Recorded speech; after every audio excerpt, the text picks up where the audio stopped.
We'll see a cloudy start. It'll be a bright outlook for the rest of the day. Boxed Solar, sponsors of weather on G.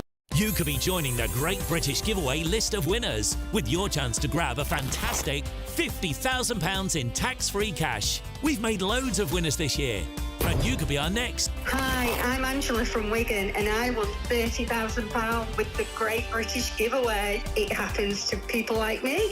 For your chance to win, text cash to 63232. One entry costs £2 plus one standard network rate message. Or text bonus to 63232. 5 entries cost £5 plus one standard network rate message. Go to gbnews.com/win. Entries start from just £2. You can call 0903 681 3232. Calls cost £2 plus your network access charge. Or post your name and number to GB10 PO Box 8690 Derby DE1 9TT. UK only. Entrance must be 18 or over. Lines close at 6 p.m. on the 31st of January. Please check the closing time if listening or watching on demand. Good luck. Mark Dolan tonight is your weekend dose of news, debate and entertainment. This sounds like a wild conspiracy theory. Don't miss my big opinion. Mark meets and my take at 10. Democracy is a funny old thing. And we don't do boring. Not on my watch. I just won't have it. Let's go and get another glass of that bubbly. You've earned it. That's Mark Dolan tonight, Saturday and Sunday, 9 to 11, only on GB News, the People's Channel, Britain's news channel. Go to gbnews.com/shop now and take advantage of our biggest ever Black Friday sale with 25% off all items across our store and free shipping on orders worth £60 or more. There's never been a better time to grab something for the GB News fan in your life. From our signature clothing to drinkware, gifts, accessories and much, much more, you'll find the perfect present this festive season. Use the code BLACKFRIDAY25 on checkout at gbnews.com/shop for our best ever Black Friday deals. Join me, Camilla Tominey, for a frank and honest discussion with those in power that cuts through the spin and gets to the heart of the issues shaping our nation. You haven't confirmed that you want to stand as leader, but you haven't ruled it out either. This report basically says that he's not fit to stand trial. Is he indecisive? Incompetent? I deliver the dose of reality Westminster needs. That's the Camilla Tominey Show at 9:30 every Sunday on GB News, the People's Channel, Britain's news channel. Hi there, I'm Michelle Dewberry and I'm going to take a second to tell you all about my show, Dewbs and Co. We start off with the issues of the day. We then bring in both sides of the arguments. We get rid of the disrespect. And then you throw me into the mix. And trust me, I'll tell it exactly how it is. And then, of course, the magic ingredient, you at home. We mix it all together and what have we got, in my opinion, the best debate show in town. Monday to Friday, 6 till 7 on GB News, Britain's news channel.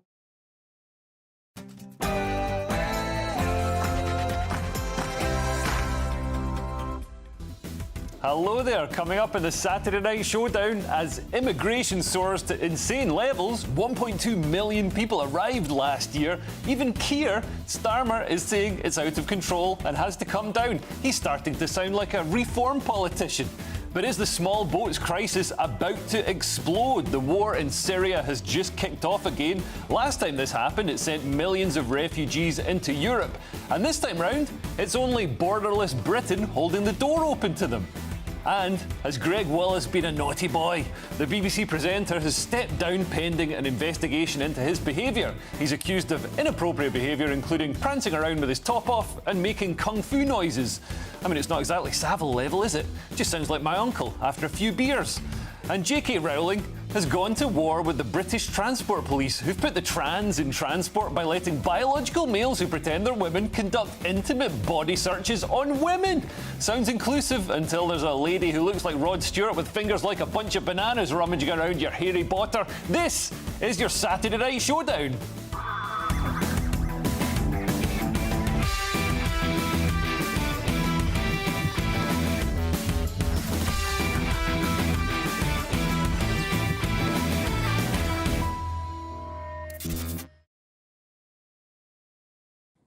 Discussing all tonight's topics with me are my brilliant panel. Joining me tonight are the Irish comedian Aideen McQueen and Paul, the People's Gammon Cox. We've got an Irish woman, an Englishman and a Scotsman. We should all walk into a pub after this.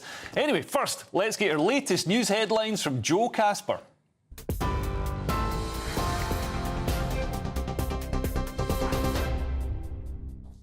Good evening, it's 8:01. I'm Joe Casper. Here are your top stories from the GB Newsroom. Some breaking news for you this evening.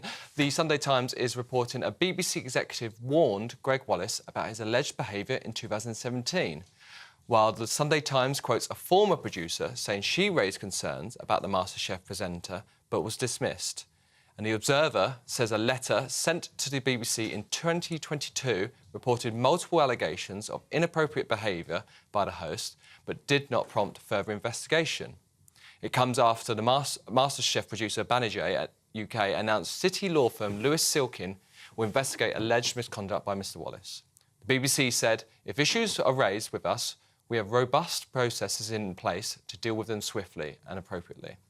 Mr Wallace's lawyers insist the claims are entirely false, saying the suggestion that Wallace, who has presented the popular BBC One cooking show alongside John Turode since 2005, engages in behaviour of a sexually harassing nature, was entirely false. A memorial service has been held today for former First Minister of Scotland, Alex Salmond, his wife of more than 40 years, and supporters arranged a remembrance service for him on St Andrew's Day. Mr Salmond died last month in North Macedonia at the age of 69. He was at a conference when he suffered a heart attack and was buried in a private family ceremony near his home in Aberdeenshire at the end of October. A murder investigation has been launched after the death of a woman in her 60s in South London. Officers were called to an address in Surrey Quays at about 3 p.m. on Friday after reports that a woman had been stabbed, the Metropolitan Police said. The London Ambulance Service and London's Air Ambulance also attended, and the woman was taken to hospital where she later died. A 61-year-old man was arrested on suspicion of murder and remains in custody. Football action now, and there were wins for Brentford, Nottingham Forest and Bournemouth in the Premier League today. Meanwhile, Crystal Palace scored a last-minute equaliser to draw 1-1 at home to Newcastle. In the evening kick-off, Arsenal thumped West Ham 5-2. And England ladies were in action. They ended USA's 9-game winning streak with a goalless draw in a friendly at Wembley. Now to a story that will sweeten your day.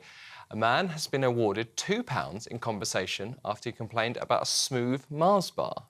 Harry Seeger from Buckinghamshire picked up the chocolate treat at a service station in Oxfordshire but contacted manufacturers Mars Wrigley when he discovered it didn't have its signature ripple. In a letter, the firm apologised for his experience and enclosed a £2 voucher but offered no explanation.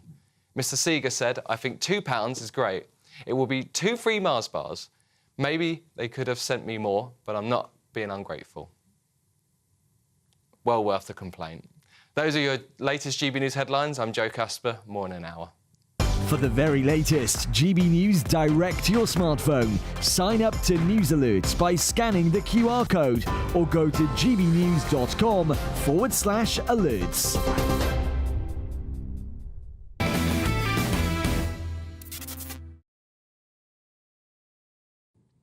Thank you, Joe. There's something oddly sexual about that smooth Mars bar. I don't know why. Anyway, welcome to the Saturday Night Showdown. Immigration to the UK has reached ludicrous proportions. 1.2 million people arrived in the UK in the last year, and 400,000 people left because they couldn't find anywhere to park. A mate pointed out to me, the people leaving tend to be rich, and the people coming in tend to be poor.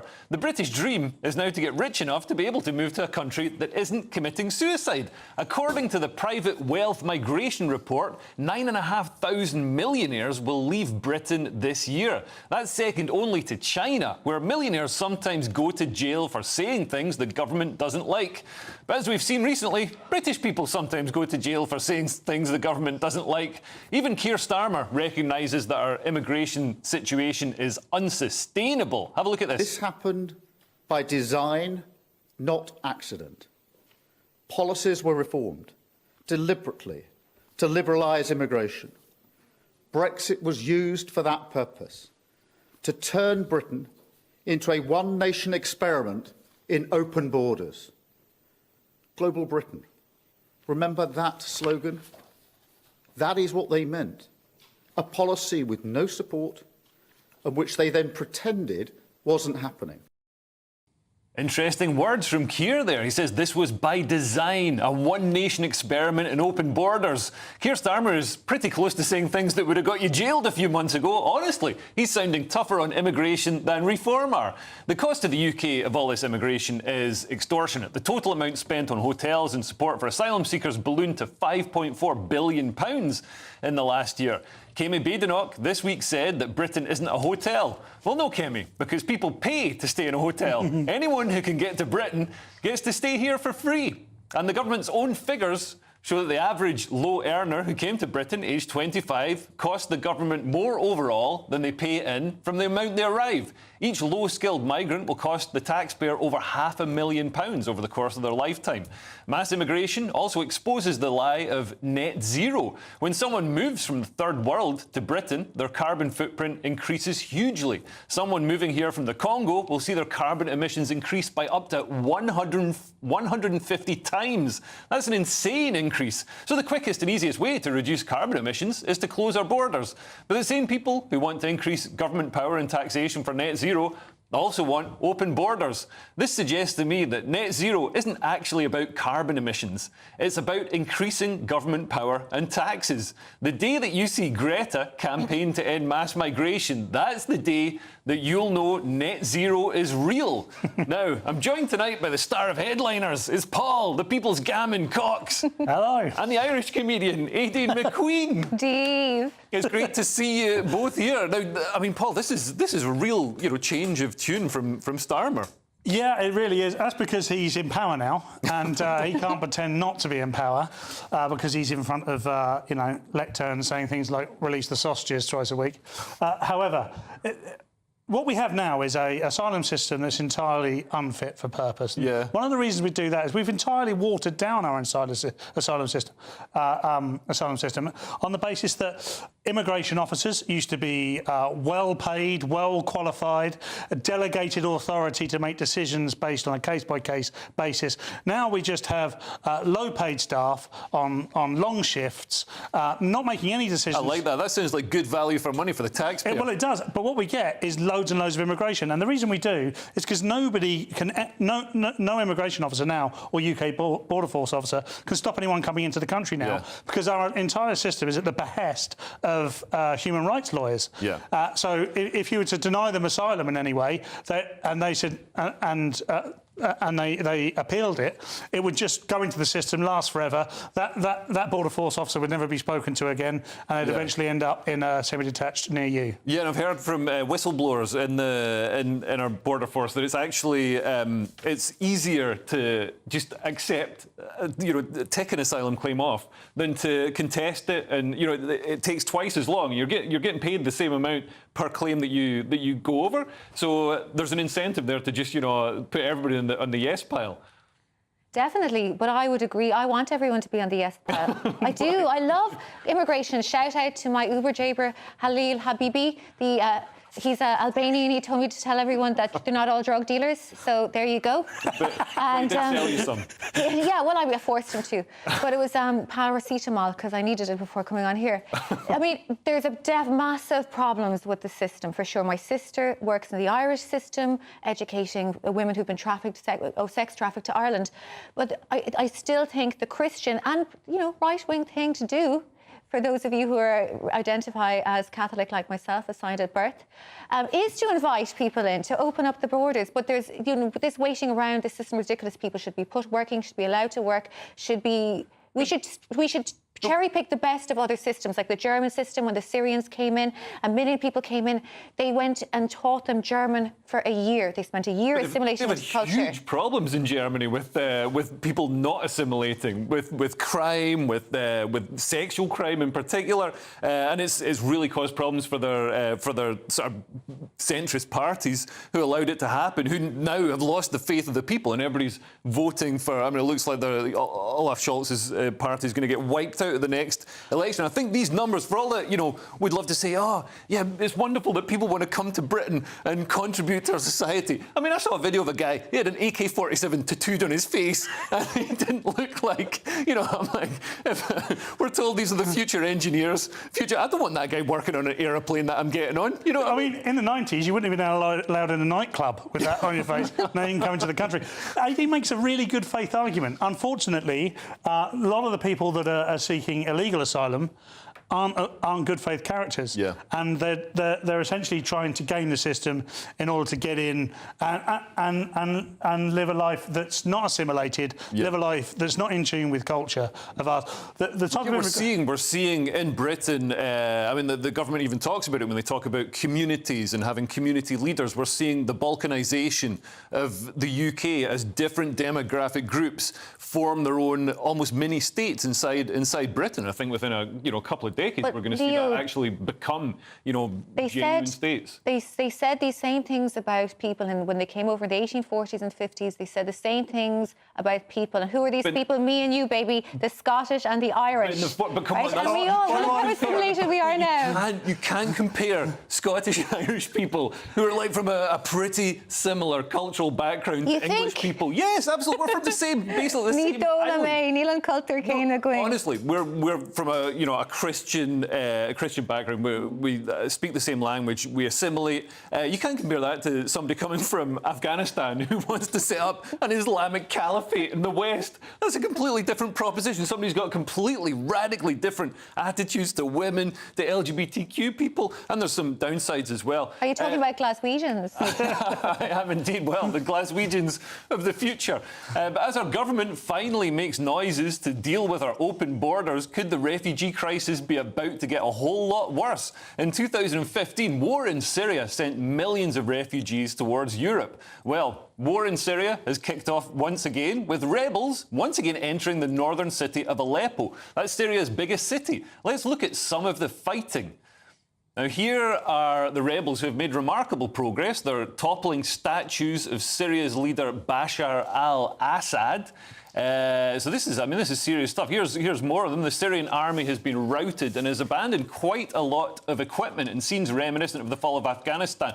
Look at this ginger one. How come every group of Islamists always has a ginger one? Like, no matter where they are, Afghanistan, Islington, anywhere. And here are rebels in what looks like a captured Russian BMP infantry vehicle doing some donuts there. I'm not sure that's good for carbon emissions or for the tarmac, but I don't think they're worried about that. So they're capturing a lot of weaponry, a lot of vehicles, and the Syrian dictator Bashar al-Assad has been propped up over the last decade by Russian military support. But Russia's a little bit distracted with another war at the moment. You might have heard of it. It's in Ukraine. And the rebels have seized plenty of weapons as well as the Syrian army retreats. So here are rebels with some captured manpads, which are basically point-and-shoot air defence. So this means that Russian and Syrian planes will have a harder time bombing the rebels because they can shoot down the planes now. Now, you might be thinking, militant Islamists versus a murderous dictator. Well, I just hope both sides have a lot of fun. Unfortunately, there are millions of civilians caught in the middle. Syria's Christian community are likely to be persecuted by the Islamist rebels. Here's one rebel pulling down a Christmas tree in a public square. Bah, humbug! Although I want to know where they got that stand. That is the most robust Christmas tree stand I've ever seen. That is fully ISIS-proof. And here you can see, sadly, a stream of civilians leaving their homes. How many will be coming to Europe? And with Britain being the only country in Europe with open borders, how many will come here? I mean, while, of course, I have sympathy for civilians caught up in war, this is an area in Syria where ISIS are active, and there's a real risk that allowing them in will bring in people who want to hurt our children. The Manchester Arena bomber, for example, Salman Abedi, he was rescued from Libya by the Royal Navy. And Russia and Iran do seem to be, they were propping up Assad and the regime in Syria. They now seem to be a bit distracted. And I didn't see this coming at all. And there's reports on Twitter. There's reports, I think it's been confirmed by Al Jazeera, but I'm not sure how verifiable that is. There's been a coup in Syria against the leader, and this is it. This is it. After years of this simmering under the surface, Bashar al-Assad is gone. Amazing. It's going to be a big influx of immigrants, but again, you know me, open legs, open borders, they call me.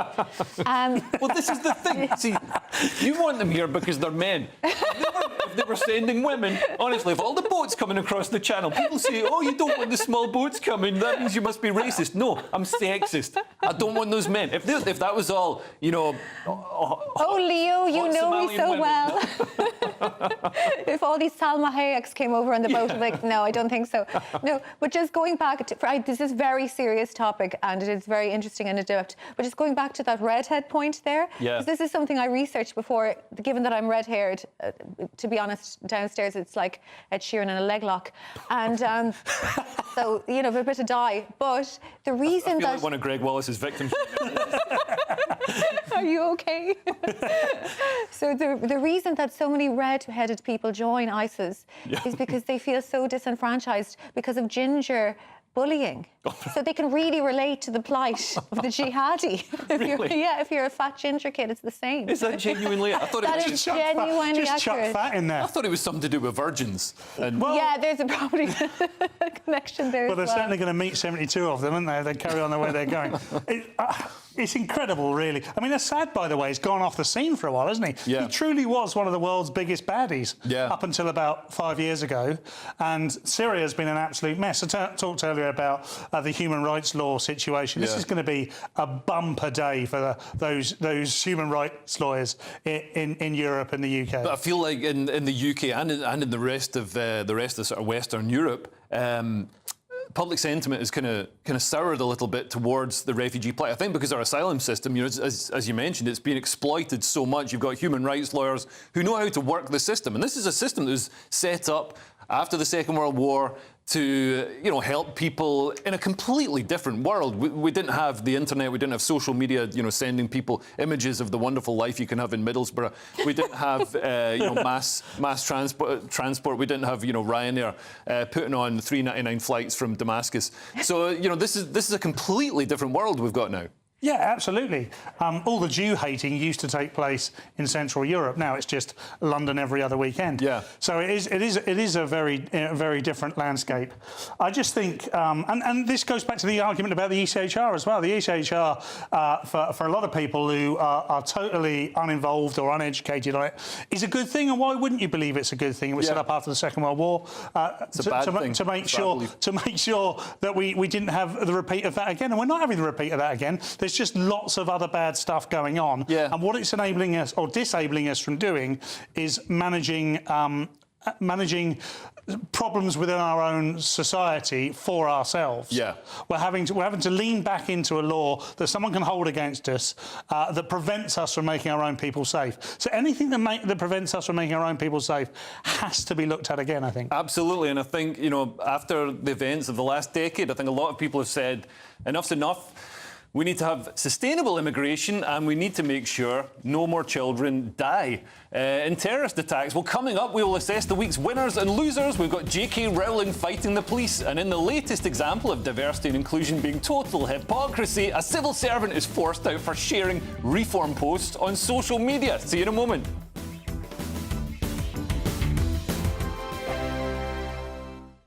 Sunday with Michael Portillo from 11, only on GB News. On the 8th of October at Battersea Arts Centre, a new orchestra launched its inaugural season. The orchestra, which is named Chromatica, is formed of some of the best young musicians in Britain. They're due to perform in traditional venues and in community spaces. The aim is to bring their youth and dynamism to a wide repertoire of music. Predominantly, they'll work with emerging conductors who will have the chance to shape the orchestra and its repertoire. To share her experiences of bringing the ensemble together, I'm joined by the violinist and Chromatica orchestra lead, Maren Bosma. To what extent is this novel? To what extent is this new ground? Well, new ground, it is new ground in a sense that this is a completely new orchestra. Obviously, in the current sort of cultural climate, it's not really easy to set up a new orchestra. And so, in that sense, it's a novelty for us to kind of try and carve out our space in the current climate of musical orchestras and musicians in Britain. Yes, I mean, it's quite odd in a way to think of a new orchestra because the ones that we have tend to be struggling and numbers indeed have been reduced. I used to be associated with an orchestra which unfortunately went under. You've got some private backing for this. Yeah. Why do you think the private backers have been willing to give you support? What is it that they see as your unique selling proposition?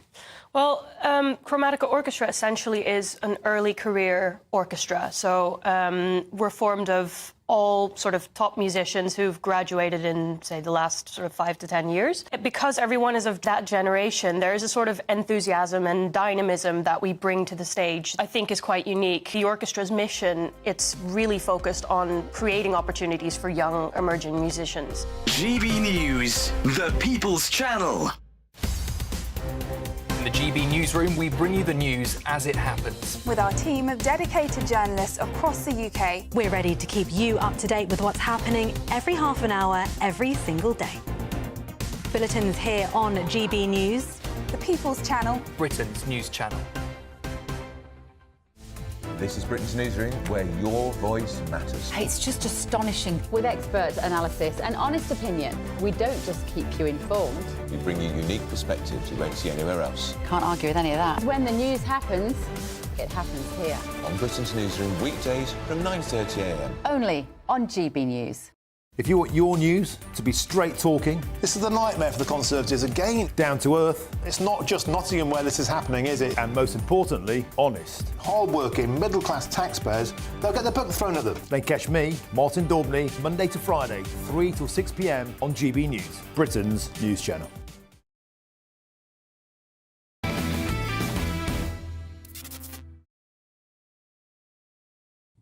It's now time to go through the winners and losers of the week. J.K. Rowling, she's one of the winners. She's criticised British Transport Police's policy allowing trans women, so biological males who identify as women, to conduct intimate body searches on female suspects. British Transport Police announced a campaign against male-on-female violence called It Starts With Men. J.K. Rowling posted on social media, "It starts with men? Is this your idea of humour? You've just announced a policy that will allow individuals who started as men to strip search females." Now, some have criticised J.K. Rowling, saying that trans women are women and a woman being searched wouldn't know. But let's have a look at one of these trans women police officers. Can we bring up the picture? Just show me. Here we go. Yeah, here we go. Now, This is I mean, come on, I'm perfectly fine with doing the pronouns and respecting this person's decision to dress how they want, but they should keep their fingers out of my mum's undercrackers. I mean, that's quite a scary-looking woman, I'm not going to lie, Paul. I mean, I think you can be polite, you can go along with the pronoun stuff, but there has to be a balance, even though we're accepting this person will feel better if we use the pronouns. What about the feelings of women? And I should probably ask Aideen, because she actually is a woman. But I don't know, you could identify as... I could identify as a woman, but it still wouldn't make me one. And that's the whole point of this, isn't it? I mean, amusingly, this probably will cut female criminals down to zero, because if you think you're going to get filled up by Big Dave there, you might think twice about some petty crime you're about to commit. Yeah. But J.K. Rowling makes a very serious point here. The idea that they've called the British Transport Police have started their campaign with "It Starts With Men." It also ends with men. Yeah. It ends with big men feeling you up in public legally. It's their legal right. It's their job, in fact, to body search you, and they only need to have suspicion of a crime being committed. Yeah. And then they can go to town. Yeah. Big Dave can go to town. Now, other police forces have put the kibosh on trans women searching women. I mean, I think we do need some sensible boundaries. I'm perfectly fine with, respecting people's right to live however they want to live, however they feel more comfortable. But come on, you can't. It doesn't mean you can go into the Olympics and start punching biological women in the face. It doesn't mean you can stick your fingers in women's underpants. It's, there's got to be some limits. I think it's a massive conspiracy. The idea that people transition in order to get into women's spaces like bathrooms and get to be on the police so they can maybe touch somebody's ditties. It's not true, right? I mean, think about transitioning. So why allow it? Think about, I don't think, first of all, police move on twos. So I think any trans person worth their salt will just say, listen, you can deal with this, Sheila, I'm not. I don't think it's going to happen. I don't think it's a You big don't thing. think it's going to happen? No, I think we need really tighter don't. rules than I don't think it's Yeah, going to happen. I do. I mean, why bother having laws at all? We'd just be like, oh, I'm sure everybody's going to do what they should do. I think they should, like in Switzerland or something. And the other thing is, right, you know, it takes a lot to transition. You have to go through the physical surgery, all the hormones, the Well, not for that one we explaining to just your saw. parents, I mean, that one we just saw. the social shame, right? That's a lot of effort. That's a lot of effort, right? If a man is to make that kind of effort, I want to meet that man. He sounds fab, right? You know? So I think it's just real scandalisation of something that probably isn't going to happen. So we needn't worry about But I think the probably isn't going to happen. I mean, that's not good enough. That's not good enough for me. I think there's some women who would be traumatised by this, and you know, I don't think it's right they're put in that position. And for all that we say, you know, oh, but no transgender people, nobody's transitioning to exploit the system. You're creating a loophole where it could happen, like with people transitioning to get sent to female prisons. So in Scotland, there are male rapists transitioning to get sent to female prisons, and obviously, you know, that's not much of a punishment for a male rapist if you sent to a female prison. That's it's like a busman's holiday. It's disgusting. What sort of buses you go on, Leo? I mean, not the British Transport Police ones 18 anymore. once again makes a wonderful good faith argument, and I want to live in a world where Aideen believes we currently live, because that would be quite marvellous. And she does make a good point, and I'm sure it stands up statistically that the vast majority of trans people don't set about transitioning so they can, you know, go and touch up women in prison or on the streets. But it's not even about the intent. It's about this happening. Yeah, and that's the point, isn't it? If there's a danger of it happening, and quite clearly, I mean, the chap in that photograph that we saw there. It's a woman. Sorry, the woman in that photograph that beautiful lady, that absolute damsel we saw in that photograph there, quite clearly hadn't even gone to the effort to stand like a woman. I mean. She looked like she was bouncing on a nightclub door. In fairness, she is standing like a female police officer. Well, yeah, if you say that your nana looks like a lesbian. Yes. Also in trans news this week, the New York Times referred to women as non-transgender women. Now, listen to this. We've got the excerpt from the New York Times here. It says it's talking about the levels of testosterone in women's trans volleyball players. It says trans volleyball players are eligible to play if their testosterone level is less than 10 nanomoles per litre. That's at least 4 times more than what many experts say is the top of the range for non-transgender women, and in the typical range for adult men. Now, non-transgender women, this is...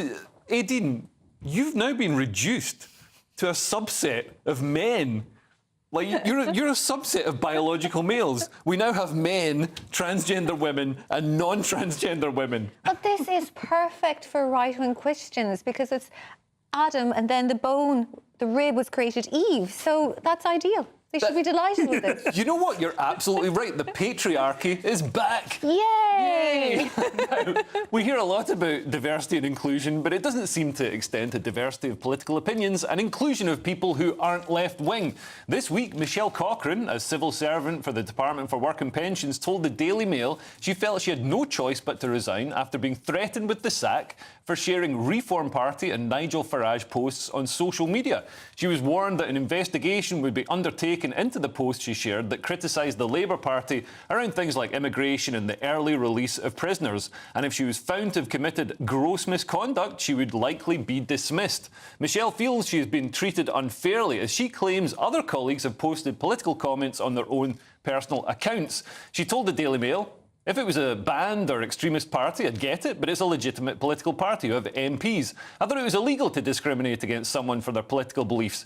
I think if it had been a more left-wing party I was supporting, it wouldn't have been an issue. If it's not OK, it should be a blanket ban for everyone, not just certain views. The Department for Work and Pension have declined to comment on the story, saying it would not talk about individual staffing matters. But Aideen, I just think this exposes the sort of, everybody's like, oh, we've got to be so diverse and inclusive.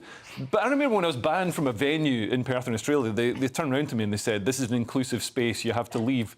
Like, inclusion always seems to mean exclusion. Yeah, I remember when you tried to get into a Nissan Micra and you couldn't sat up straight because you were so tall. That was hard for you as well, wasn't it? Excluded from the Japanese cars.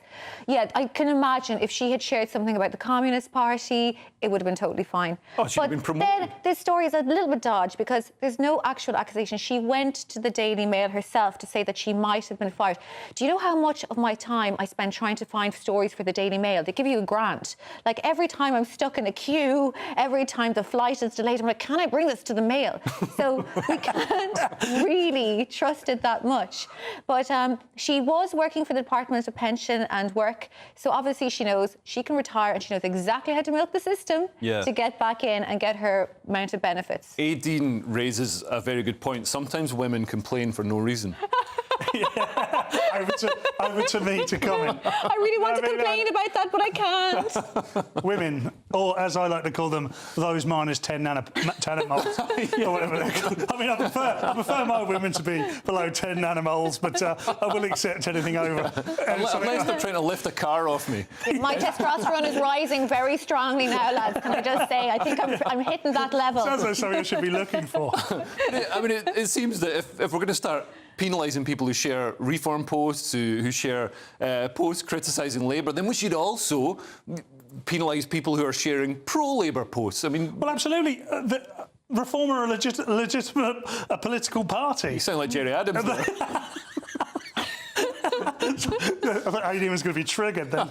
No, they are, aren't they? So, and you know, I believe Labour are nuts. Yeah. You know, I believe some of Labour's policies are absolutely nuts, and they have a huge mandate. What gives the Department of Work and Pensions the right to say that reform are wrong and everybody else is right? Yeah. Of course they don't have that right. But Aideen's absolutely right. We have no idea whether they believe that or not, which is a shame, because I'd like to have seen some evidence that suggested... Because we have a hunch that maybe they would believe that, or certainly that the civil service is infiltrated, but we don't know. Well, we've seen it, you know, recently with some other stories. There was a woman, I think Colette Fairbanks, who was either fired or you know, suffered some sort of penalty for sharing similar political views. And I think this is happening. From my experience of working in the public sector, you're only really allowed to support Labour. They're going to have a huge problem in about 4 to 5 years' time, because 4 or 5 years of this left-wing socialist Labour government,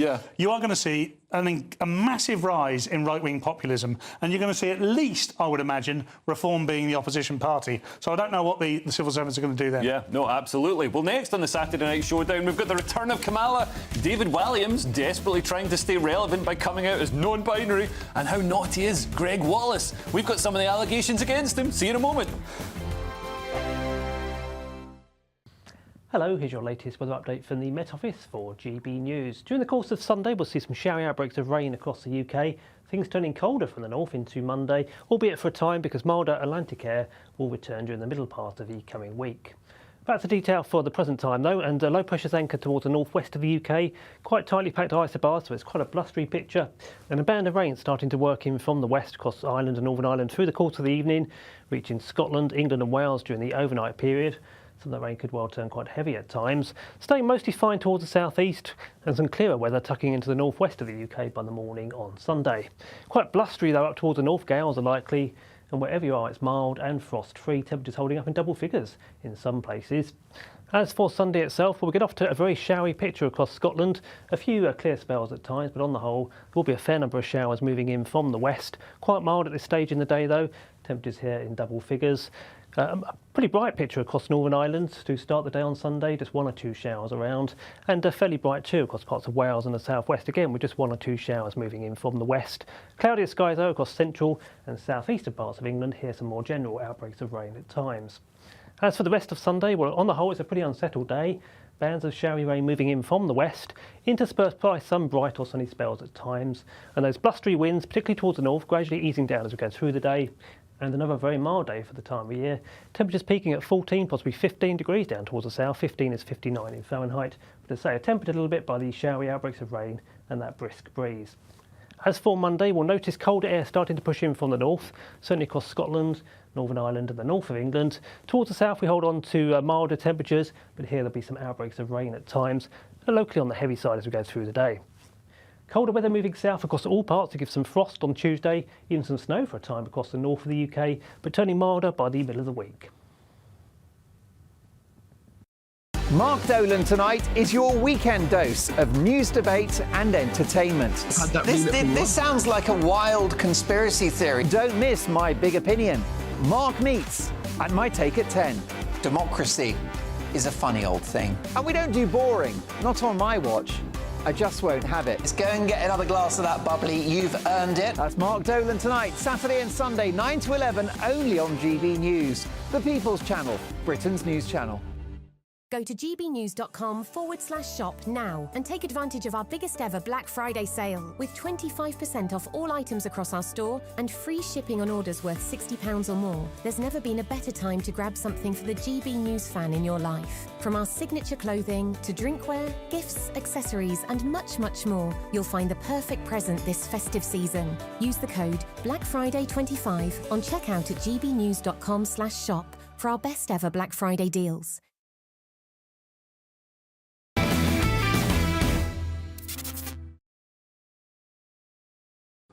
Welcome back to the Saturday Night Showdown. Now, Gregg Wallace is the latest BBC presenter to get into trouble. He's been forced to step down from presenting while a probe into his alleged misconduct is undertaken.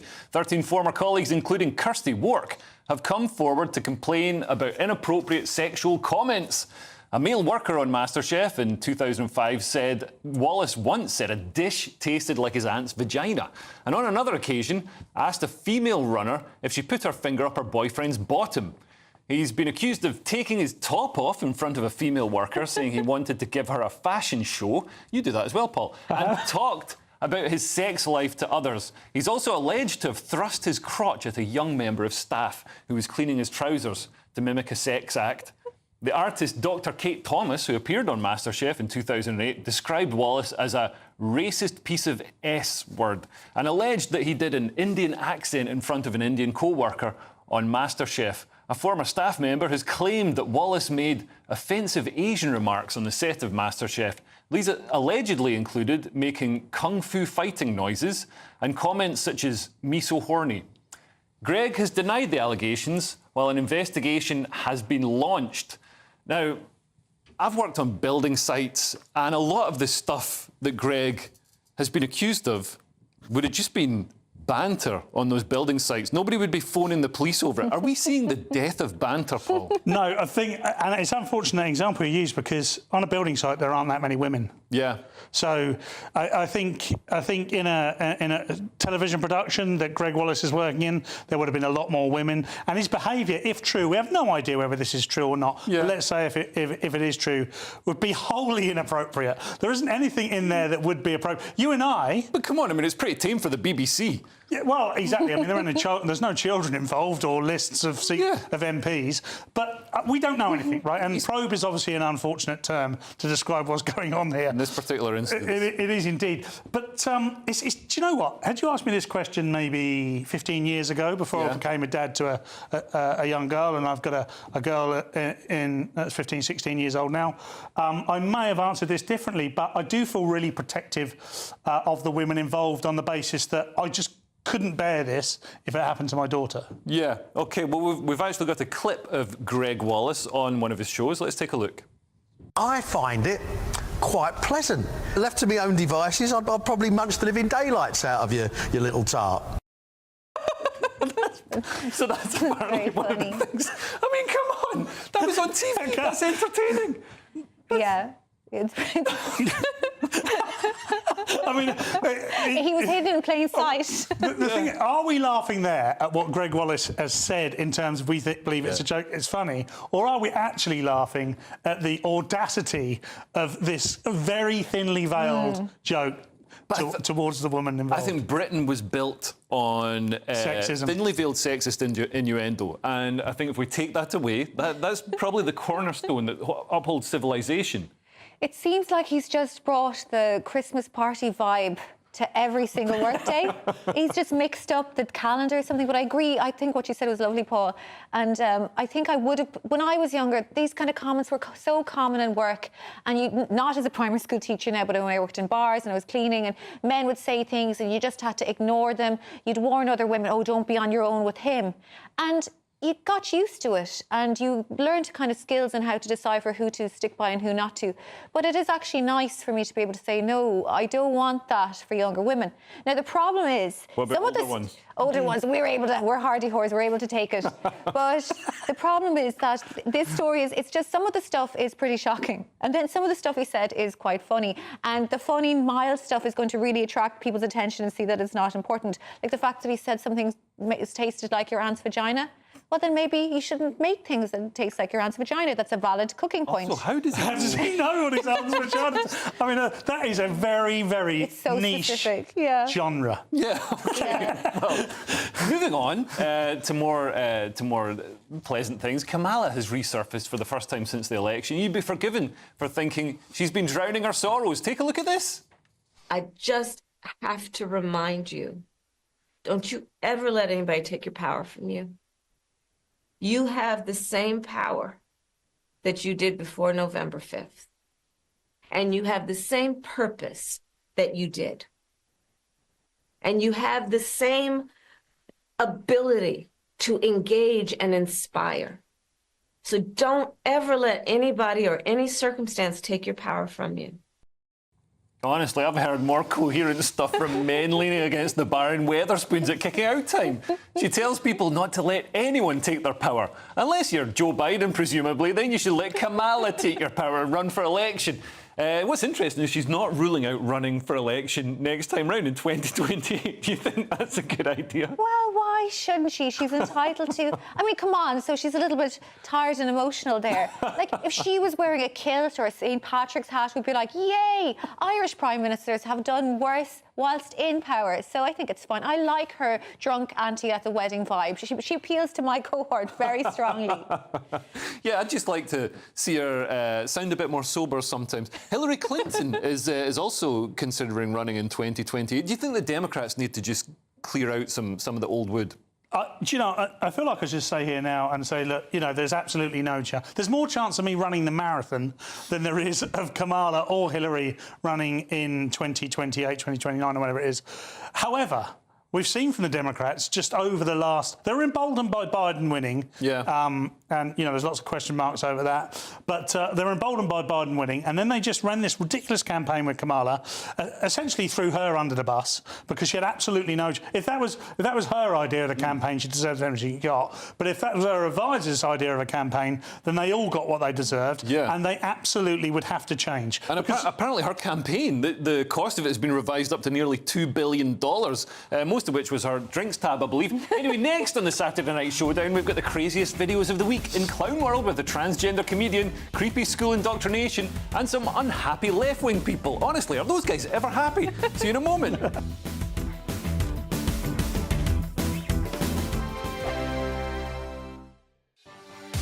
Martin Daubney, weekdays from 3 p.m.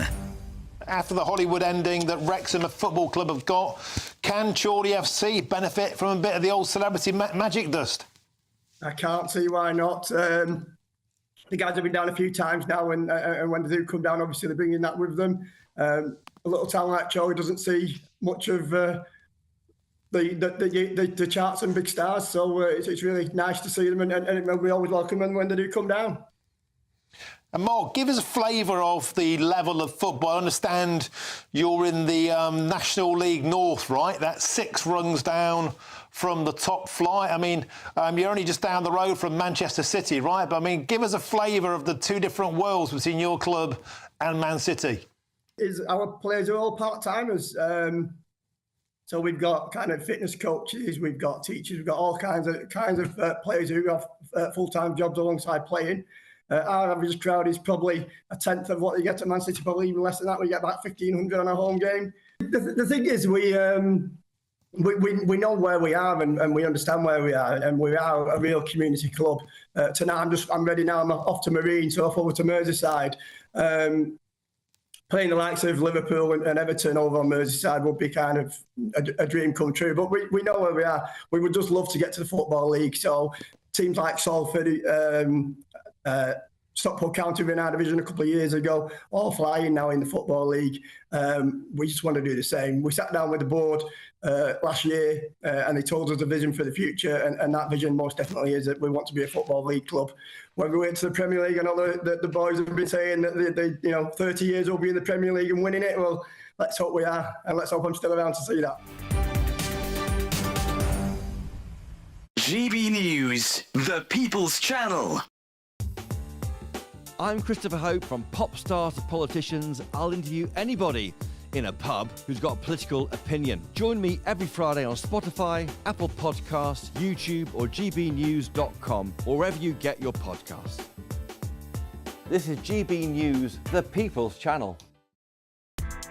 Join me, Nana Okoye, for an informative, interactive news programme with a difference. It's fun. No, you didn't say that, Dave.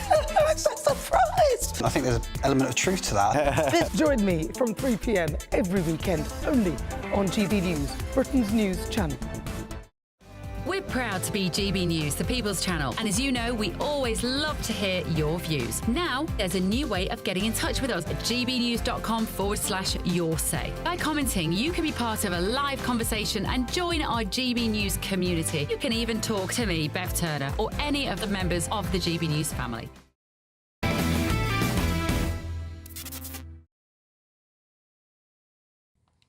Welcome back to the Saturday Night Showdown. Now, we've had a big push for diversity, equity and inclusion over the past decade, and some people have said that it's resulted in people being promoted based on the ability to tick a box rather than their ability. Well, to prove those bigots wrong, we've got a clip of stand-up from a non-binary neurodivergent trans comedian of colour named Alok Vaid Menon, who I think you'll agree is simply superb. Take a look at this. I can sympathise with why men don't want us in comedy. We have a leg up, an unfair advantage, because we don't just tell jokes. According to them, we look like them. I have a biological advantage to be funny. I am literally the love child of Beauty and the Beast. I'm what happens in the sequel. How are you supposed to compete with that?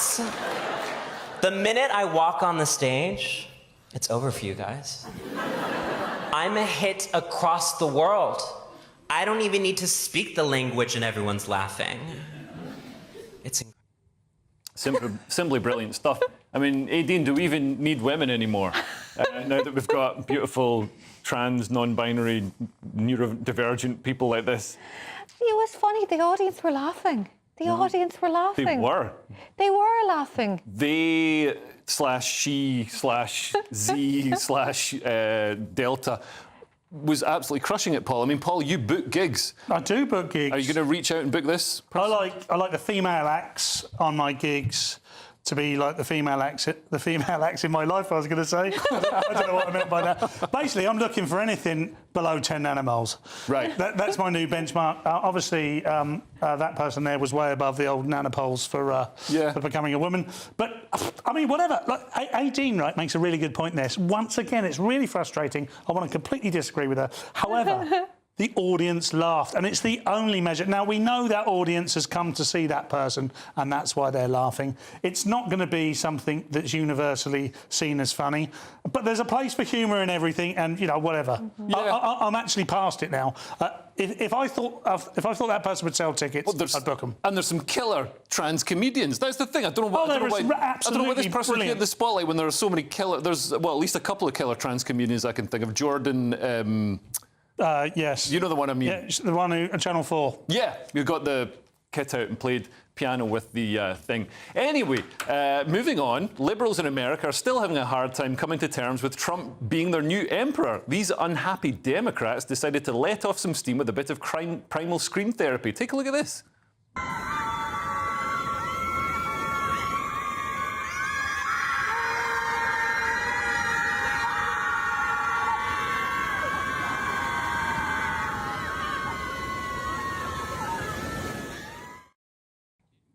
That's quite terrifying. I think we could put them on the shore at Dover and the boats would probably turn round.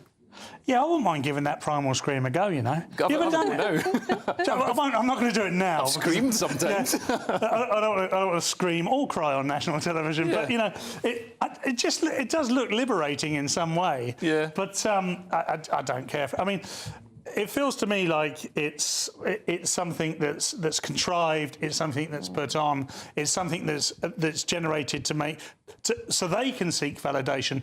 Not that they're expelling anything or getting over anything or they're the victim of anything, but they want the attention and validation for themselves. So it's like a big virtue signal. I don't believe that left-wing people would just be performative. That's never happened before. Well, actually, I don't think these things work. You know, you're supposed to break crockery like the GBNews mug, or you're supposed to throw things at a wall or punch it back. They're not actually shown to work that well. Oh, really? No, because I used to be really into it when I was drinking. But I mean, what does work is taking action and community and helping people and connection with another human being. But yeah, there is. Sounds like hard work. It is. But it's so worth it, Leo. Anyway, before we do hand over to Mark, the most odious indoctrination of kids I saw this week was this video created by a school in Ireland to educate students about cultural appropriation. Take a look. Oh, gee, you got your braids and I love them. Yeah, thanks. I want to get them for longitude. I think they're so exotic. You shouldn't. My culture isn't an accessory. What do you mean? I've never tried them before. I want to get them. Yeah, I know, but this is for my culture, not for your fashion. Oh, I'm sorry. I should have known, but I had to learn. I should have known, but I had to learn. I should have known, but I had to learn. Why cannot wear your braids if I'm white? Because that is cultural appropriation. Cultural appropriation is the act of taking or using things from a culture that is not your own, especially without showing that you understand or respect this culture. Tell me this, would Leah wear braids in a job interview or in a formal situation? She only wants braids because they're exotic. She will not wear them for an everyday purpose. For Grace, it is more of a costume for the concert, but for Shalom, it is part of her culture and who she identifies as. Honestly, that was like some sort of Stephen King horror film, and I think we need more cultural appropriation, not less. Anyway, up next tonight is Mark Dolan tonight. What have you got for us this evening, Mark? Well, listen, Leo, we've got a very busy 2 hours. Fraser Nelson, the brilliant journalist, is on the show talking about a crisis in sickness benefits. It's bankrupting the country. Who knew? Also, in my big opinion, the Orange Man strikes again. Donald Trump is not even president, and there's talk of a peace breakthrough in Ukraine. And in my Take at 10, new worrying developments in the Gregg Wallace BBC crisis. It sounds fantastic, Mark. Look forward to watching it. And yeah, just going back to my panel to discuss that video at the school. I mean, I know it's kids or teachers making a video, but that was quite creepy. And also, I think we do need more cultural appropriation. We need people to mix together and it did sound like when we were at school and we'd say the prayers in Anamanaharg and Savicus and Spirit Nave or Nahar Thornav. It reminded me of doing rosaries the way they were doing it by rote. Yeah, just a little bit of cultural appropriation is good. I mean, I got the braids when I was young, and then my weak white hair just all fell out, and then I appropriated baldness. So yeah, because braids. I mean, braids. We're told that braids were, are just in that video. They're saying it's just for black people. People had braids back in the Viking era. People had braids, thousands of years ago in Britain. My culture's not that accessible was one of the lines in there. I mean, that's madness. Yeah. Well, why can't we make culture accessible? Absolutely. Well, thanks to my brilliant panel tonight, Paul Cox and Aidan McQueen. See you again next week. And don't forget headliners as well tonight at 11 p.m. I'm on tonight. See you then. Bye.